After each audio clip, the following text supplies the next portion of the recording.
Assalamualaikum warahmatullahi wabarakatuh. Di sini kami akan mempresentasikan hasil dari diskusi kami dari kelompok 3 yang beranggotakan saya sendiri, Vanda Dwi Agustin, Fadila Audia Zahra, Uswatun Kasanah, dan Wuri Anissa Nurfadlilah yang akan membahas tentang anak-anak dengan gangguan emosional dan perilaku.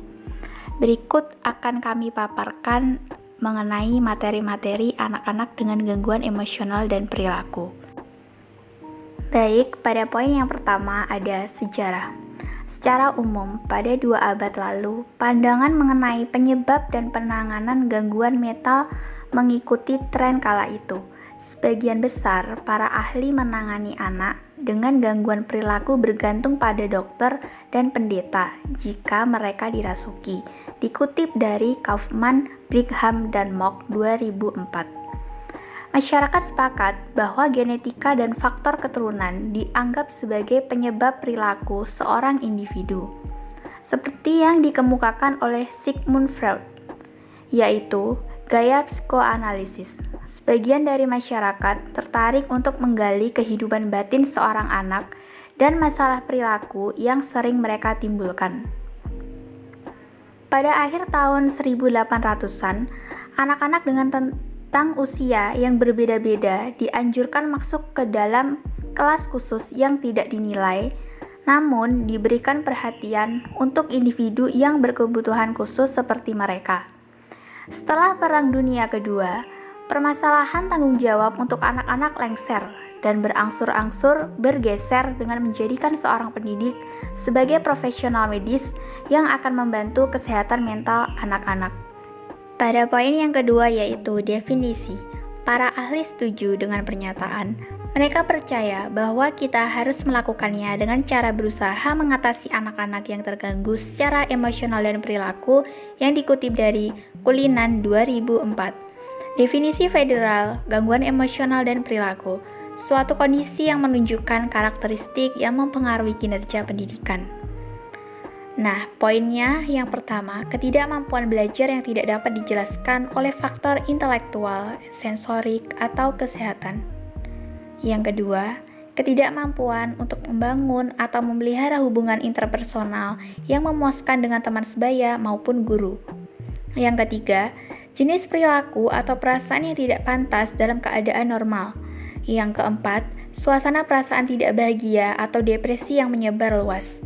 Dan yang kelima, kecenderungan untuk mengembangkan gejala fisik atau ketakutan yang berhubungan dengan masalah pribadi atau sekolah. Dan yang terakhir, tidak berlaku untuk anak-anak yang secara sosial tidak bisa menyesuaikan diri kecuali telah ditentukan bahwa mereka memiliki gangguan emosi. Definisi gangguan emosional sendiri memiliki beberapa kekurangan serius lainnya. Beberapa pengamat mengemukakan definisi federal itu menempatkan tanggung jawab untuk masalah pada anak-anak, namun tidak pada lingkungan anak itu berada.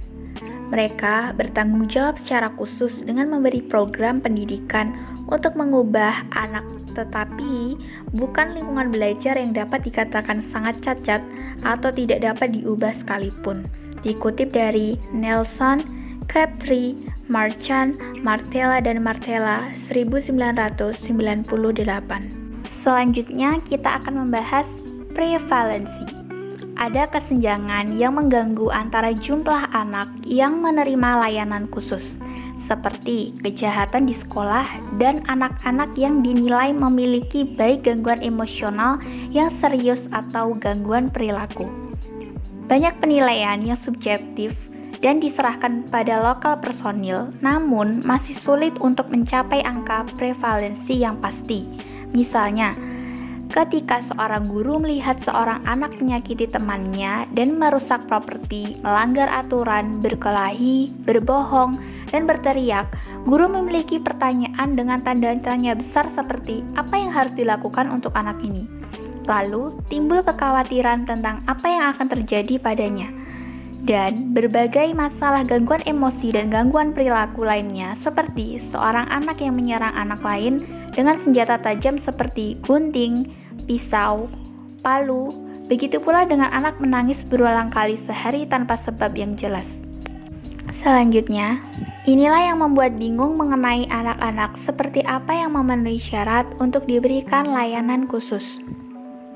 Contohnya seperti seorang pelajar remaja menyetujui pengobatan. Seorang remaja bernama Amy, ia berusia 15 tahun dari Erie, Pennsylvania. Amy mengidap Attention Deficit Disorder atau ADD. Amy memiliki kenalan bernama Jennifer Geertz yang merupakan seorang konselor di Achievement Center dekat rumahnya. Ketika Amy merasa frustasi, Jennifer Geertz memberi Amy sebuah artikel tentang ADD. Dan inilah yang membuat bingung mengenai anak-anak seperti apa yang memenuhi syarat untuk diberikan layanan khusus. Penelitian menunjukkan kontinuitas antara perilaku agresif awal dan perilaku agresif orang dewasa yang dikutip dari Kaufman 2002.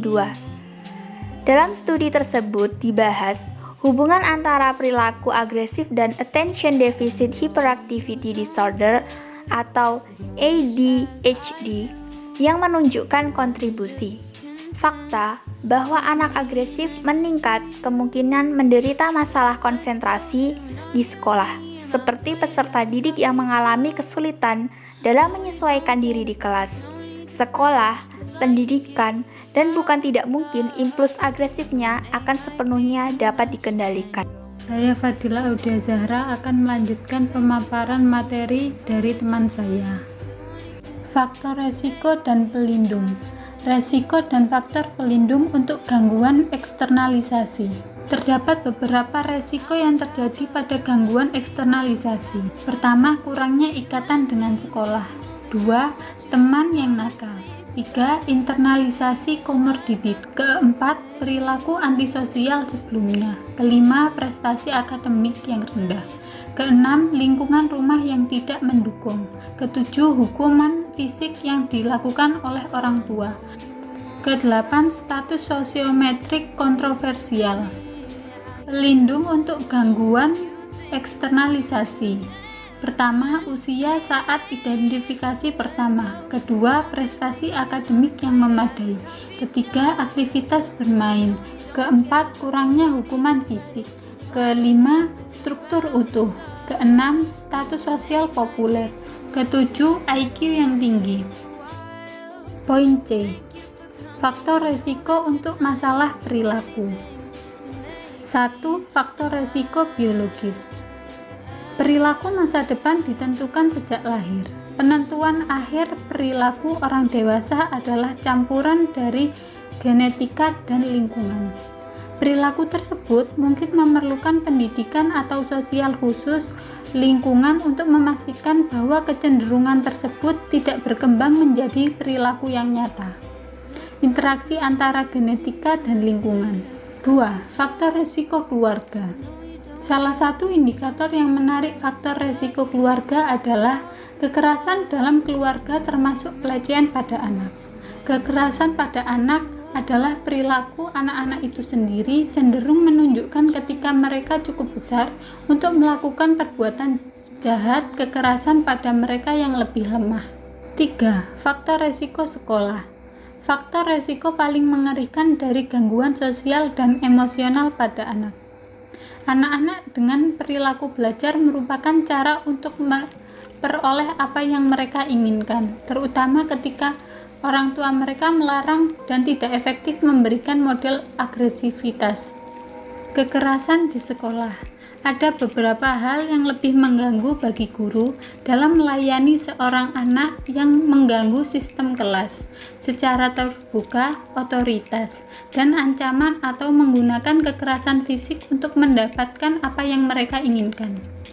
Peristiwa dramatis seperti penembakan dan pembunuhan di sekolah menyoroti apa yang dianggap sebagai masalah serius dan berkelanjutan di sekolah. Yang bisa dilakukan untuk mengantisipasi kekerasan di sekolah, pertama, kita harus mempertimbangkan apa yang tampaknya tidak berhasil dengan anak yang melakukan kekerasan tersebut. Beberapa menyarankan bahwa strategi seperti itu mungkin digunakan untuk meyakinkan orang tua dan warga lainnya bahwa tindakan sedang dilakukan untuk masalah tersebut. 4. Faktor resiko budaya dan etnis. Von Frauenberger 1989 berfokus pada keluarga sebagai sistem pengasuhan anak, pada dukungan masyarakat atau dukungan untuk sistem itu, dan dampaknya dukungan dari anak-anak. Dia berpendapat bahwa ketersaingan anak mencerminkan kerusakan dalam segmen yang saling berhubungan dari kehidupan anak, keluarga, keluarga sebaya, sekolah, lingkungan, dan dunia kerja. Kejujuran etika sosial yang dihargai menuntut anak melaporkan kejadian tersebut. Tapi kesetiaan etika subkultural yang dihargai menentukan keheningan. Yang lebih serius dalam dampaknya adalah situasi di mana subkelompok meremehkan pendidikan atau kejahatan individu untuk menggunakan narkoba atau kekerasan. Saya Uswatun akan melanjutkan pemaparan materi dari teman saya. Selanjutnya yang kelima yaitu faktor resiko penyalahgunaan zat. Salah satu masalah samping yang serius dari banyak anak gangguan perilaku yaitu adalah zat. Perhatian masyarakat sering tertuju pada penggunaan obat-obat eksotik, namun penggunaan tembakau dan alkohol jauh lebih umum. Para peneliti mengemukakan bahwa tingkat penggunaan zat berkorelasi dengan tingkat keparahan tindakan yang nakal. Faktor-faktor yang terkait dengan masalah ini yaitu prestasi yang rendah, depresi suasana hati, adanya gangguan perhatian, dan kurang rasa pemilik pihak tentang penggunaan zat tersebut. Penyalahgunaan zat tidak dapat dikatakan sebagai penyebab masalah emosional ataupun masalah perilaku, tetapi merupakan bagian dari indrom perilaku yang terkait dengan masalah awal dan kenakalan di kemudian hari.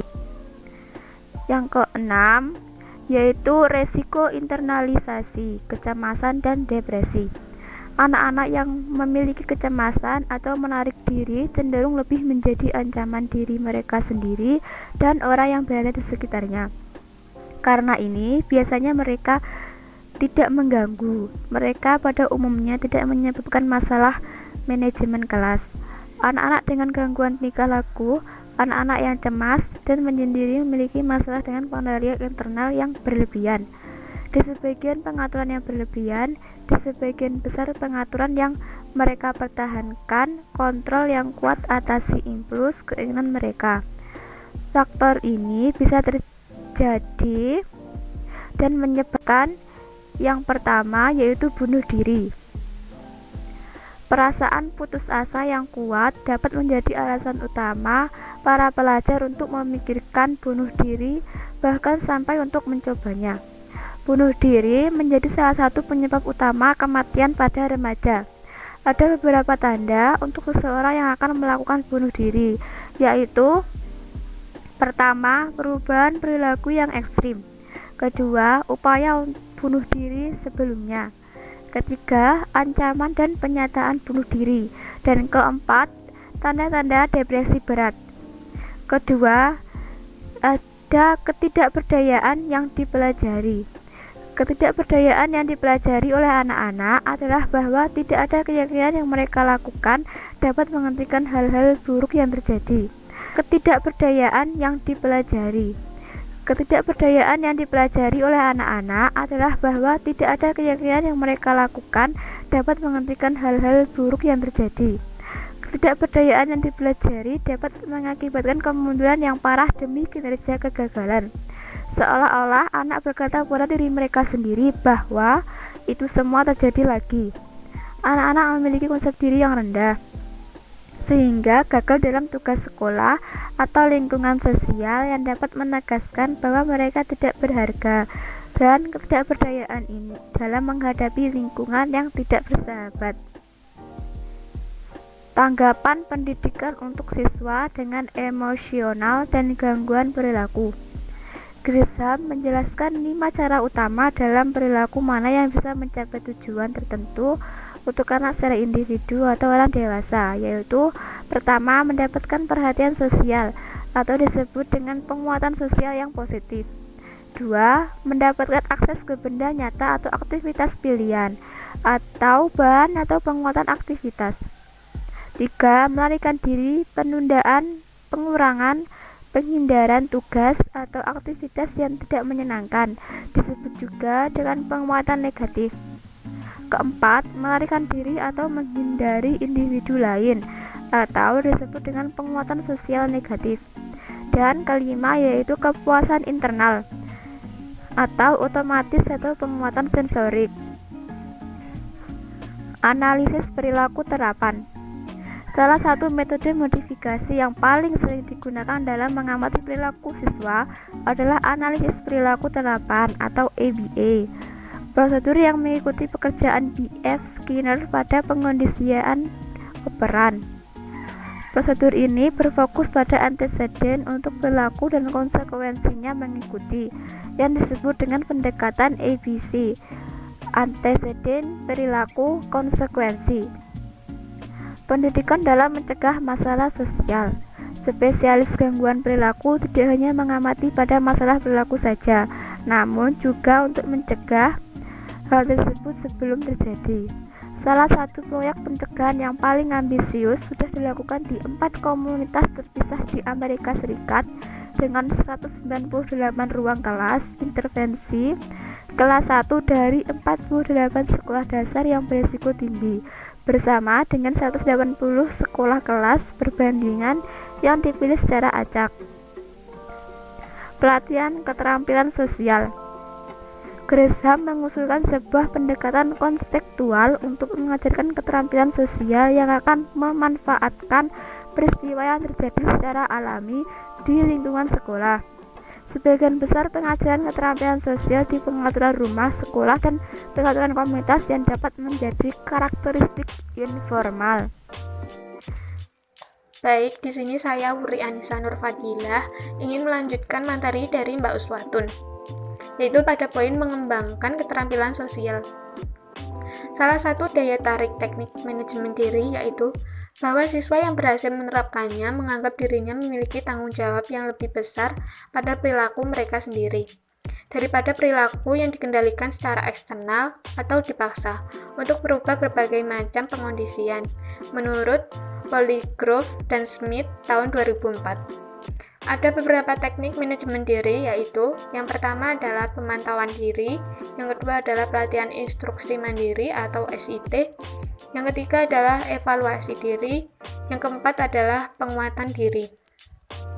Teknik-teknik tersebut dibuat untuk meningkatkan kesadaran siswa, kompetensi, dan komitmen untuk menghilangkan perilaku yang negatif dan mendorong perolehan yang bermanfaat.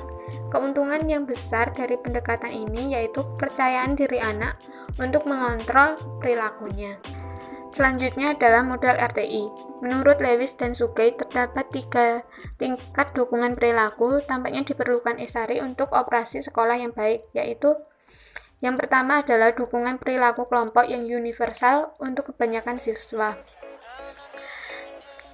Kegiatan tingkat kedua yaitu sekitar 5-15% siswa akan menerapkan perilaku positif subpelabuhan melalui kerja kelompok kecil atau tutor individu. Tingkat ketiga melibatkan sejumlah kecil siswa 1-15%. Mereka yang memiliki emosi paling serius dan masalah perilaku. Berikut contoh penerapan model RTI, yaitu perawatan perumahan. Sebuah unit hunian kecil di Carolina Utara mendaftarkan 24 anak dengan masalah perilaku yang parah, sekitar usia 6-12 tahun, untuk periode hingga 6 bulan, dan menyediakannya dengan program yang terorganisir dengan menggunakan pendidikan model. Program pendidikan ulang menekankan kesehatan positif serta membangun akademis yang berkompetensi. Baik, poin selanjutnya adalah persiapan guru. Dalam survei tentang topik ini, 28 dari 47 negara bagian melaporkan bahwa mereka memerlukan sertifikasi GATE di ABD.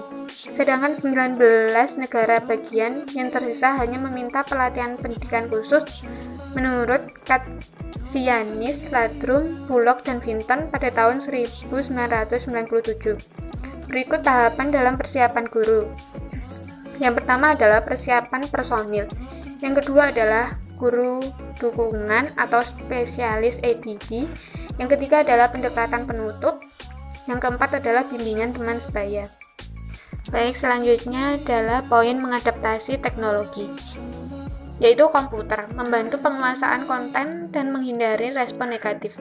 Anak-anak dengan panjang sejarah masalah interaksi sosial mungkin merespon umpan balik guru yang buruk, terutama ketika kritik atau koreksi terlibat. Anak-anak yang mahir memanipulasi orang lain dapat dengan cepat mengubah fokus diskusi dari prestasi akademisnya yang tidak memadai kejantanan terhadap perilaku guru. Anak-anak yang hiperaktif atau ADHD sering mengalami kesulitan berkonsentrasi dan dapat dibantu oleh komputer. Sejumlah alat bantu teknologi dapat menyediakan beberapa bantuan suportif bagi mereka yang bekerja dengan anak-anak perilaku atau emosi kesulitan nasional. Berikut cara yang dapat mengatasi dalam penguasaan konten dan menghindari respon negatif, yaitu waktu habis. Waktu habis menjauhkan siswa dari kemungkinan tindakan dengan orang lain siswa dan memberi dia atau dia kesempatan mendinginkan. Waktu habis sering digunakan untuk mengontrol perilaku buruk pada anak-anak. Poin selanjutnya adalah peran keluarga. Pentingnya keluarga, baik positif maupun negatif, cara aktif, telah lama dikenal. Ini adalah salah satu alasan bahwa orang tua memainkan peran penting dalam ide undang-undang. Orang tua adalah ahli tentang anak mereka sendiri pada perasaan dan perilaku anak-anak itu. Mereka adalah manajer kasus, pembuatan kebijakan, legislator, dan chief advokat. Sekian materi yang telah disampaikan oleh kelompok kami, semoga bermanfaat. Kurang lebihnya kami mohon maaf. Terima kasih. Wassalamualaikum warahmatullahi wabarakatuh.